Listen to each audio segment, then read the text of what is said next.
Alright, so this is my wife's 2005 Pontiac Vibe. Nothing special here at all, but she called me the other day when she was leaving work and explained that there was kind of a horrible noise coming from the dash, and I'll show you what that noise is here in a second. You can hear that clicking noise. Kind of sounds like it's like kind of in this area, somewhere like behind this vent. So anyway, she was highly annoyed by that and came home, switched vehicles, no problem. But later I was out here kind of farting around with it and realized that if you hit this button, it'll go away, and that's kind of a telltale sign to know what's going on. But basically, it sounds like the blend door actuator that's behind this dash is either stripped out or broken or something like that. So we're gonna dig into it, get it replaced. I already ordered the replacement part.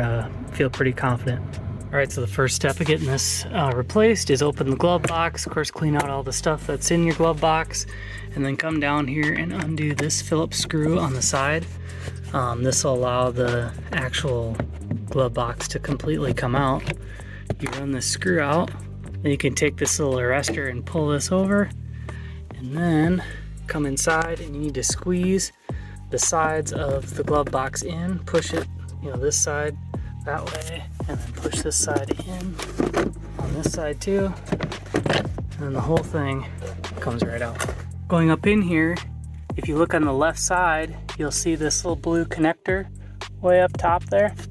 That is the actual connector for the actuator, so obviously it's not a super convenient location, but we'll just got a couple screws to take out and undo the connection as well. One kind of helpful hint is you can take your new part. This one I got off of Amazon. If you want a link, there's one in my description that helps me out a little bit.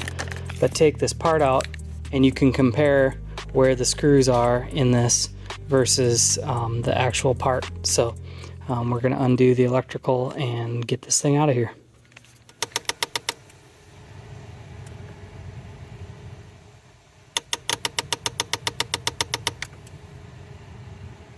So to gain a little better access, I actually undid this little barbed connection right here to move this little piece of harness out of the way. And then to get up to actually get the connector off, you'll notice it has this little ear right here, so you can get in underneath with like a small screwdriver, come in from the bottom and undo that. To get the bolts out, it's a 5.5 millimeter socket or a little wrench. I'm going to try a socket out first, but I bought this set because I didn't have the very smallest ones of the group. So anyway, we're going to get up in here and see what we can do. All right, well, here's the piece. I got it out, just 2 screws, one here and one here. And so now I can get the other one put in there.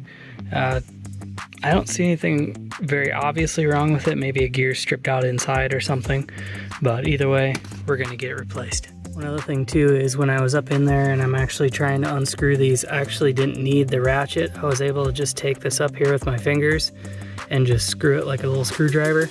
Undid these bolts or little screws, they're quite small, so hopefully that'll help you. If you can do that, it's like a 2-minute deal. All right, well, I got my electrical connection put back on the actuator there, and I have the 2 screws put in place, so we'll give it a shot, see how it works.